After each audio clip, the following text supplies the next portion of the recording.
अस्सलाम वालेकुम नाजरीन, मैं हूँ बुशरा और आप देख रहे हैं YouTube channel cooking with Bushra.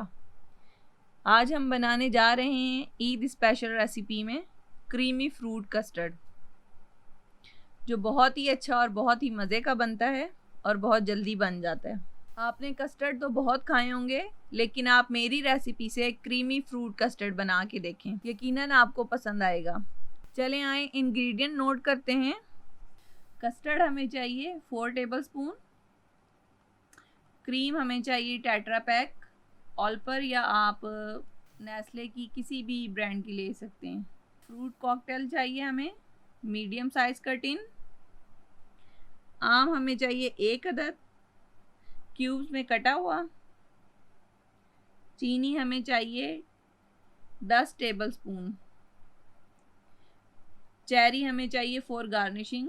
Cherry वैसे तो फ्रूट कॉकटेल में निकलती है, अगर ना निकले तो आप अलग से भी ले सकते हैं, लेकिन आप उसको गार्निशिंग के लिए यूज़ कर सकते हैं। मिल्क हमें चाहिए हाफ कप कस्टर्ड मिक्स करने के लिए, और 1 लीटर हमें चाहिए मिल्क कस्टर्ड बनाने के लिए। केले हमें चाहिए 3 अदद। चले आए हम स्टार्ट करते हैं अपना क्रीमी फ्रूट कस्टर्ड। पैन में हम दूध डालेंगे, साथ ही हमने चीनी डाल दी है। अब उबाल आने तक हम दूध को पकाएंगे। ये देखें दूध में उबाल आना शुरू हो गया। अब जो कस्टर्ड पाउडर हमने लिया था और हाफ कप दूध लिया था, उन दोनों को शामिल करके हम उबलते हुए दूध में शामिल करेंगे और साथ ही चमचा चलाते जाएंगे। अगर आपने चमचा ना चलाया तो इसमें लम्स बन जाएंगे, इसलिए आपने बहुत ख्याल रखना है कि कस्टर्ड डालते वक्त आपने चमचा लाजमी हिलाना है, और इस तरह चमचा हिलाएं जिस तरह मैं हिला रही हूँ, ताकि आपके कस्टर्ड में लम्स ना बने। बहुत ही क्रीमी कस्टर्ड तैयार हो आपका। कस्टर्ड तैयार है, इसे ठंडा होने के लिए रख देंगे। हम एक बॉल लेंगे, इसमें ये जो हमने टेट्रा पैक क्रीम ली थी ये डालेंगे। 200 ml है तकरीबन से ये क्रीम, या आपकी मर्जी, आप कम ज्यादा भी कर सकते हैं क्रीम की क्वांटिटी। मैंने 200 ml ली है। ये बॉल में हमने क्रीम डाल ली है। अब इसमें हम अपने फ्रूट शामिल करेंगे। मेरे पास फ्रूट्स में बनानास एंड मैंगो है, आप एप्पल एंड ग्रेप्स भी ले सकते हैं। अपनी मर्जी का कोई भी फ्रूट डाल सकते हैं आप। मुझे ये फ्रूट्स मिले थे तो मैं ये डाल रही हूँ, अगर मुझे एप्पल या ग्रेप्स मिल जाते तो मैं वो भी शामिल कर लेती, लेकिन इससे भी बहुत अच्छा टेस्ट आएगा। मैंगो का फ्लेवर बहुत ही अच्छा आता है कस्टर्ड के अंदर।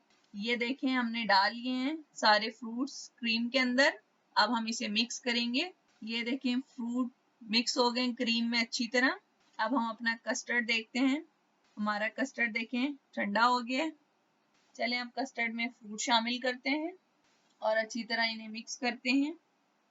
ये देखें ये कस्टर्ड बॉल में निकाल लिया है। एक को हम चेरी से गार्निश करेंगे और एक को हम जेली से गार्निश करेंगे। जेली मेरे पास रखी हुई थी तो मैंने सोचा आपको दिखा दूं। आप 2 तरीकों से इसे गार्निश कर सकते हैं, और भी मुख्तलिफ तरीके हैं गार्निशिंग के, जो आपको अच्छा लगे, लेकिन मेरे पास अभी यही थे तो मैंने कहा आपको बता दूं। ये देखें कस्टर्ड तैयार है, आप लोग जरूर ट्राई करें। बहुत ही आसान रेसिपी है और बहुत जल्दी बन जाने वाली। अगर आपको हमारी रेसिपी पसंद आती है तो हमारा चैनल लाइक कीजिए, शेयर कीजिए, सब्सक्राइब कीजिए। शुक्रिया।